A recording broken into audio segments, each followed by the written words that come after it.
One day you notice something off. You still know people, you still text them, you still grab lunch sometimes or meet up when the timing works out. But somewhere along the way, the closeness just left. No fight happened. Nobody slammed a door. Nobody officially said goodbye. The friendships just got quieter, thinner, and you didn't even see it happening until it had already happened. That's the strange thing about adult loneliness. It's not always about losing people. Sometimes you still have the people. You just lost the depth. And what's even stranger is how rarely anyone talks about why. Think back to how your closest friendships actually formed. School hallways, dorm rooms, that one lunch table where you always ended up sitting. None of it was planned. You just kept showing up to the same place, kept seeing the same faces, and somewhere in all that repetition, closeness just kind of appeared. But here's what you probably never realized at the time. It wasn't chemistry doing the work, it was proximity, repetition, unplanned, unforced contact. The structure of your daily life was building your friendships for you, and you never had to think about it.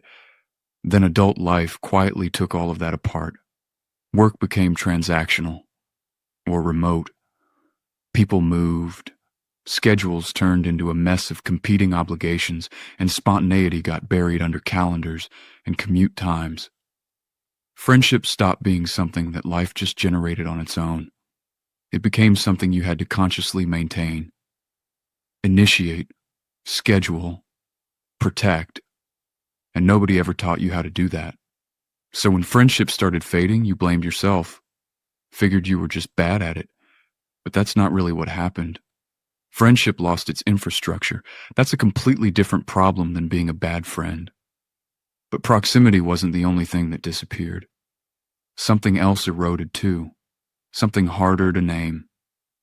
Jeffrey Hall, a researcher at the University of Kansas, found that forming a close friendship takes roughly 200 hours of shared time. 200 hours. Inside the compressed, overscheduled reality of most adults' lives, that number feels almost impossible. And the spaces where those hours used to naturally accumulate have gotten so much thinner. Robert Putnam documented this years ago in his research on American civic life.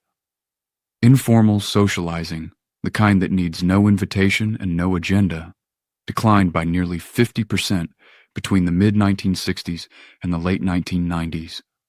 Third places, those casual recurring spots like neighborhood bars, community centers, regular hangouts, they weakened steadily. What replaced physical presence was digital contact. You can message someone instantly now, react to their story, stay updated on every milestone in their life. But being updated on someone's life is not the same thing as being part of it. Sherry Turkle had a phrase for this: alone together. More reachable than any generation before us, and more quietly distant. Adult friendship doesn't usually die from conflict, it dies from drift. So if that's what wore away, what does real connection actually need to survive? Most people assume deep friendship requires some big moment of vulnerability, or instant chemistry. But the research says something much quieter than that. Hall's work shows friendship forms through repeated, low-stakes, ordinary contact. Not one brave confession over coffee. Dozens of unremarkable moments over months. Robin Dunbar's research on social networks suggests you really only maintain about 5 genuinely close relationships at any given time. The goal was never a wide circle. It was always a small one with real depth. And what holds that small circle together isn't intensity. It's emotional safety. People stay where they feel unjudged, unperformed around, unpressured.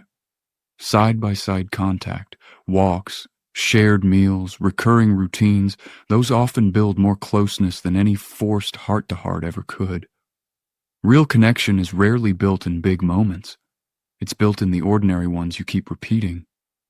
Once you see that, rebuilding starts to feel less like a personality test and more like a design problem.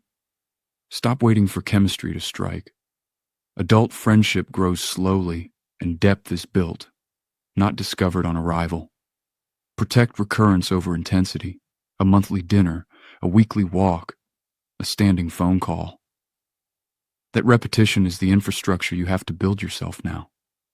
When a message goes unanswered, resist the urge to read it as rejection. It's almost always overwhelm, not disinterest. Build around presence, not performance. You don't need to be interesting enough to earn closeness. You just need to keep showing up. The goal isn't a huge circle. It's one or two relationships that feel real, mutual, and alive. If friendship feels harder now, that doesn't mean you're bad at love. It might just mean you're trying to build something fragile in a world that no longer supports it by default. But that doesn't make it impossible. It just means it has to be more intentional now.